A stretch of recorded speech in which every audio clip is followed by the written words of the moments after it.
저는 김서연입니다. 28살의 평범한 대한민국 여성이죠. 그런데 오늘 이 MIT 강의실에서 제가 경험한 일은 평범하지 않았어요. 세계 최고 권위의 글로벌 테크놀로지 서밋이 열리는 날이었습니다. 각국 최고의 석학들과 유학생들이 모인 이 자리에서 저는 구석자리에 조용히 앉아 있었어요. 독일의 권위 있는 한스 밀러 교수가 단상에 올라 발표를 시작했습니다. 오늘은 아시아 기술력 순위를 발표하겠습니다. 한스 교수의 목소리가 강의실을 가득 메웠어요. 저는 가슴이 두근거렸습니다. 우리나라가 어느 정도 순위에 오를지 궁금했거든요. 그런데 한스 교수의 입에서 나온 것은 일본, 중국, 싱가포르, 인도였습니다. 한국은 아예 언급되지 않았어요. 일본 대학생 다나카 히로시가 손을 들었습니다. 교수님, 코리아는 어떤가요? 아직도 농업국가 아닌가요?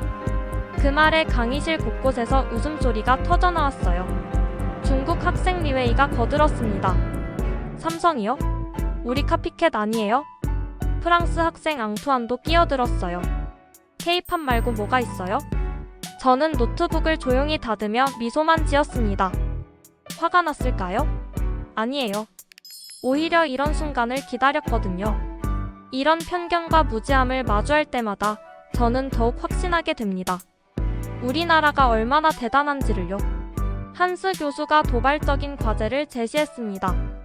그럼 각국 대표가 자국의 기술력에 대해 증명을 해보이면 좋을 것 같아요.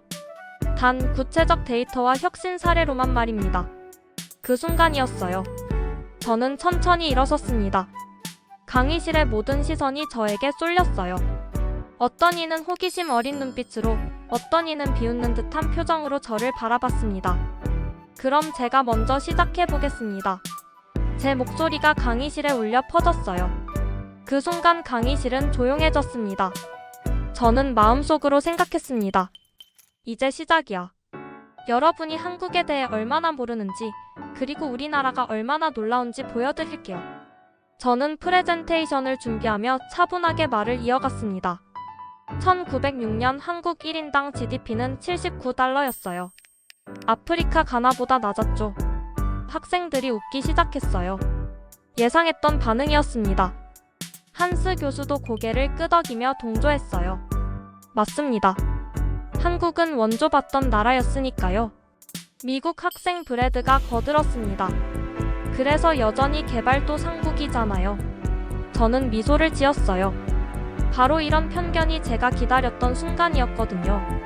여러분은 모르시겠지만 이런 생각이야말로 가장 위험한 함정입니다. 저는 노트북을 열며 데이터를 로딩하기 시작했어요. 독일 학생 클라우스가 냉소적으로 물었습니다. 뭘 보여줄 건데요? 먼저 퀴즈 하나 드릴게요. 제가 말하자 강의실이 다시 조용해졌어요.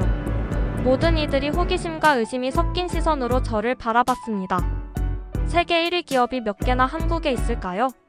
일본 학생 다나카가 비웃으며 답했어요. 하나도 없지 않나요? 중국 학생 리웨이도 거들었습니다. K-팝 회사 하나 정도? 저는 속으로 웃었어요. 정말 아무것도 모르는구나. 이런 무지함이 오히려 고마웠습니다. 왜냐하면 이제 진실을 알려드릴 수 있거든요. 그럼 답을 말씀드릴게요. 저는 대형 스크린을 가리키며 말했어요. 데이터가 하나씩 나타나기 시작했습니다. 삼성, SK 하이닉스, 현대중공업, LG의 로고들이 화면을 가득 채웠어요. 한스 교수의 표정이 변하기 시작했습니다. 지금까지 자신있게 한국을 무시했던 모습은 온데간데 없었어요. 학생들도 술렁이기 시작했습니다. 저는 마음속으로 생각했어요. 이제부터가 진짜 시작이야. 여러분이 얼마나 한국을 모르고 있었는지, 그리고 우리나라가 얼마나 놀라운 일들을 해냈는지 차근차근 보여드릴게요. 불가능을 가능으로 만든 대한민국의 진짜 이야기를 말이에요. 저는 스크린을 가리키며 첫 번째 충격적인 사실을 공개했습니다. 반도체 메모리 71% 세계 1위입니다. 강의실이 조용해졌어요. 하지만 저는 멈추지 않았습니다. 조선업 40%, 세계 1위 스마트폰 20%, 세계 1위예요. 학생들이 술렁이기 시작했어요. 지금까지 한국을 무시하던 표정들이 놀라움으로 바뀌고 있었습니다. 한스 교수의 눈이 커졌어요. 대형 스크린에 구체적인 데이터들이 나타났습니다. 삼성전자의 반도체 점유율, SK하이닉스의 메모리 시장 장악력, 현대중공업의 조선 수주량이 그래프로 선명하게 보였어요. 일본 학생 다나카가 당황한 목소리로 말했습니다. 그래도 일본이 원천 기술은? 저는 그 말을 끊고 더 큰 충격을 준비했어요. OLED는 한국이 95% 점유율입니다. 다나카의 얼굴이 창백해졌어요. 그동안 일본이 기술 강국이라고 자부했던 것들이 무너지고 있었거든요. 한스 교수가 당황한 목소리로 물었습니다. 잠깐, 이 데이터들이 정확한가요? 모두 공식 통계입니다. 저는 자신있게 답했어요. 그리고 더 많은 사실들을 공개하기 시작했습니다. 여러분이 지금 쓰고 계시는 스마트폰 화면이요. 모든 학생들이 자신의 스마트폰을 내려다봤어요. 90%가 한국산입니다. 중국 학생 리웨이가 처음으로 진지한 표정을 지었어요. 이건 몰랐네요. 저는 속으로 미소 지었습니다. 드디어 인정하기 시작하는구나. 하지만 이건 시작에 불과해요. 진짜 놀라운 건 아직 남아있거든요. 세계 최대 조선소 10곳 중 6곳이 한국에 있어요. 프랑스 학생 앙투안이 눈을 깜빡였습니다. 정말요? 해양 플랜트 시장 점유율 50%예요. 저는 계속해서 데이터를 공개했어요. 각각의 사실들이 쌓여갈 때마다 학생들의 표정이 변해갔습니다. 무시해서 놀라움으로, 놀라움에서 인정으로 바뀌고 있었어요. 이제 분위기가 완전히 전환되었습니다. 세계가 주목하는 한국의 진짜 모습이 드러나기 시작한 거예요. 저는 더 구체적인 기술 혁신 사례들을 보여드리기 시작했습니다. 여러분이 매일 사용하는 기술들을 살펴볼까요? 스크린에 새로운 데이터가 나타났어요. 학생들은 모두 집중하고 있었습니다. 세계 최초 5G 상용화를 한 나라가 어디인지 아세요?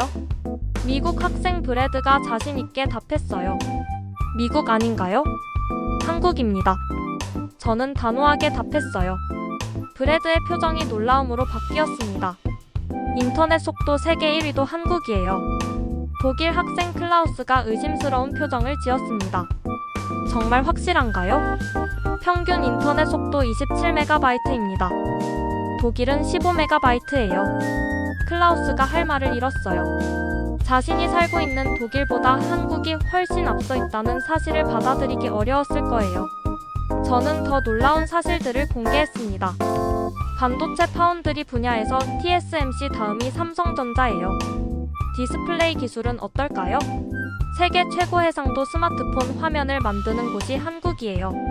한스 교수가 진지한 표정으로 물었습니다.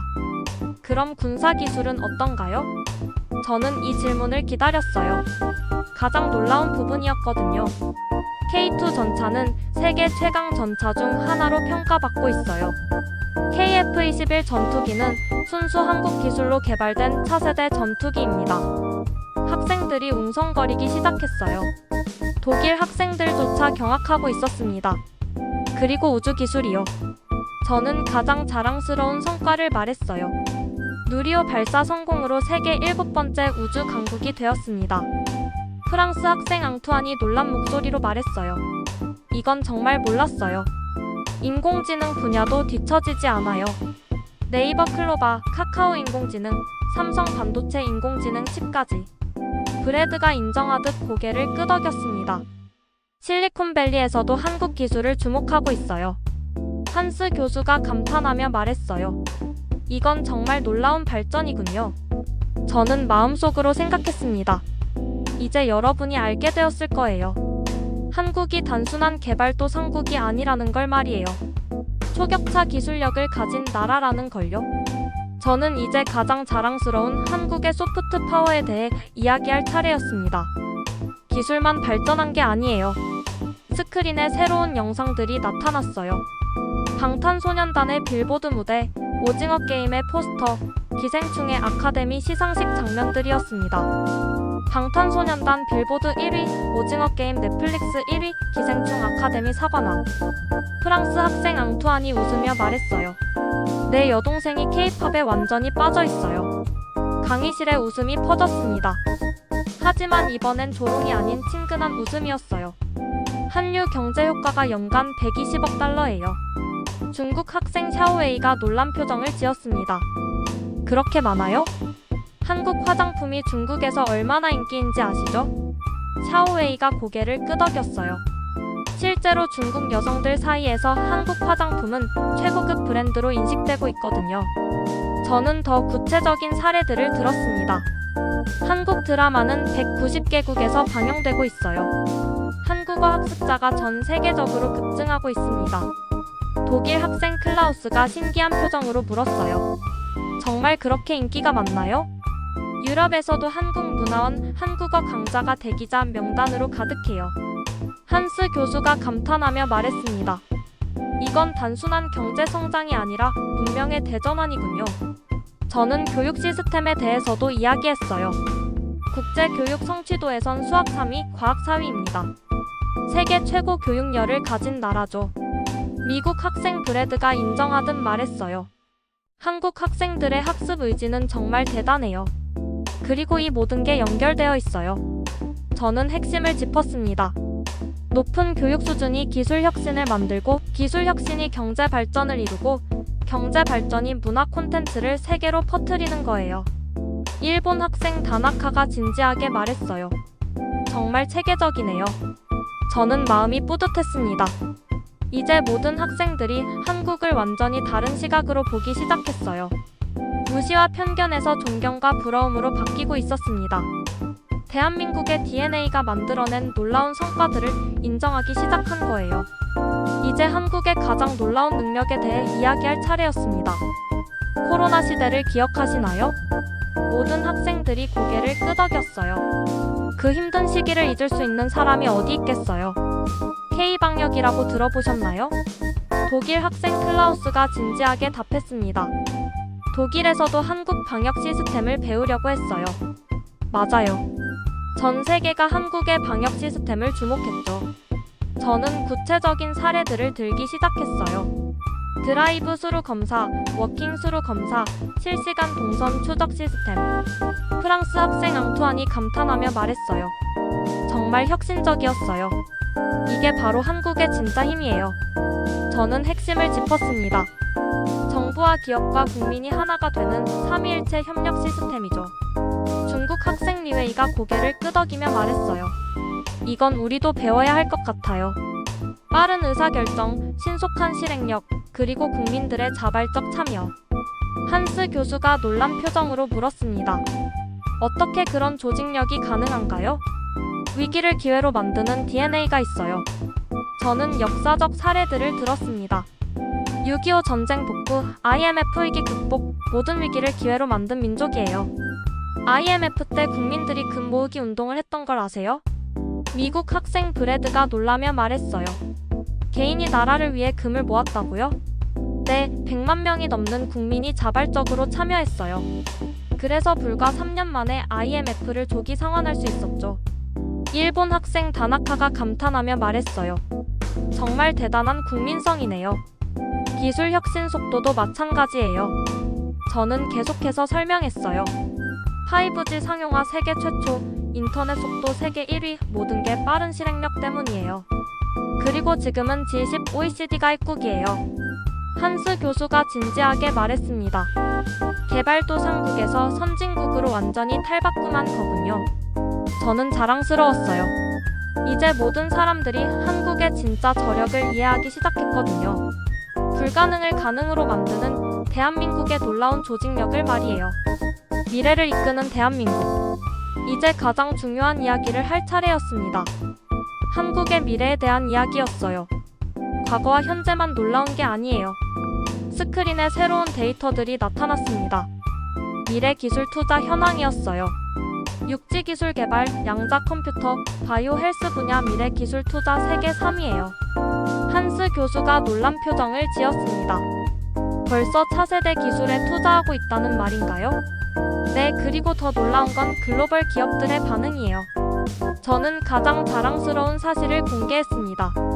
구글, 마이크로소프트, 아마존이 모두 한국에 R&D 센터를 설립했어요.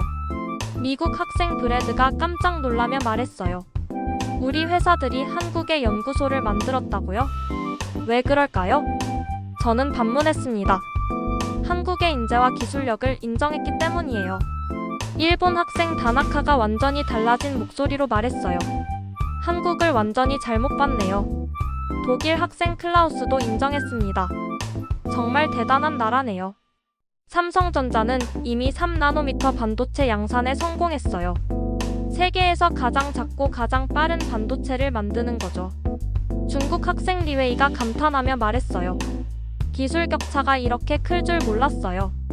바이오 분야도 마찬가지예요. 저는 계속해서 설명했습니다. 셀트리온의 바이오 의약품, SK바이오팜의 신약 개발, 코로나 치료제도 한국에서 개발되고 있어요. 프랑스 학생 앙투안이 놀라며 물었어요. 의료 기술도 그렇게 발달했나요? 로봇 수술 분야에서도 세계 최고 수준이에요. 한스 교수가 깊은 감탄을 표했습니다. 70년 만에 최빈국에서 선진국으로, 그리고 이제는 미래를 선도하는 나라로. 이건 기적이 아니라 실력이었군요. 저는 마음이 벅찼어요. 드디어 세계 최고의 석학이 한국의 진짜 모습을 인정하고 있었거든요. 아직 한 가지 더 말씀드릴 게 있어요. 저는 마지막 카드를 준비했습니다. 가장 감동적인 이야기를 말이에요. 저는 대한민국 사람입니다. 마지막으로 가장 중요한 이야기를 하려고 했습니다. 이 모든 게 70년 만에 일어난 일이에요. 제 목소리가 강의실에 울려 퍼졌습니다. 모든 학생들이 숨을 죽이고 들었어요. 전쟁의 폐허에서 여기까지 온 거예요.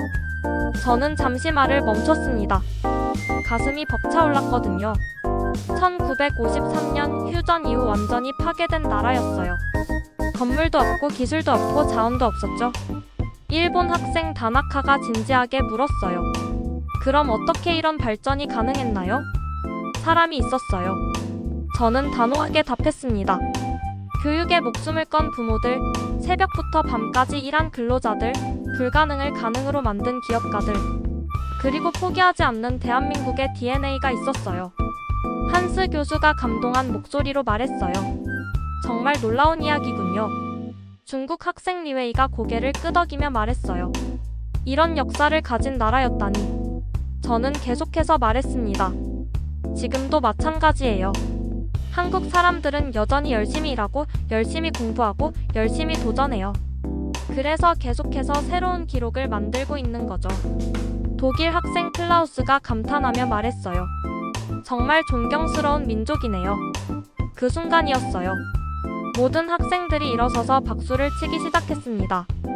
한스 교수도 함께 일어섰어요. 강의실 전체가 박수 소리로 가득 찼습니다. 저는 눈물이 날 것 같았어요. 이런 순간을 위해 여기까지 온 거였거든요. 저는 이 나라에서 온 사람입니다. 제 목소리가 떨렸어요. 저는 대한민국 사람입니다. 한스 교수가 진심 어린 목소리로 말했습니다. 오늘 정말 많은 것을 배웠습니다. 한국은 정말 위대한 나라군요. 저는 이렇게 말했습니다. 지금까지 제 얘기를 들어주셔서 감사합니다. 여러분들도 자신의 나라를 자랑스러워하시길 바래요. 모든 나라에는 고유한 가치가 있으니까요. 미국 학생 브래드가 진심으로 말했어요. 한국을 다시 보게 되었어요. 프랑스 학생 앙투안도 고개를 끄덕였습니다. 정말 멋진 나라네요. 저는 그날 밤 숙소로 돌아가면서 생각했어요. 세계가 주목하는 한국. 불가능을 가능으로 만든 대한민국을 제대로 알려줄 수 있어서 정말 자랑스러웠습니다. 우리는 정말 자랑스러운 대한민국 사람이에요.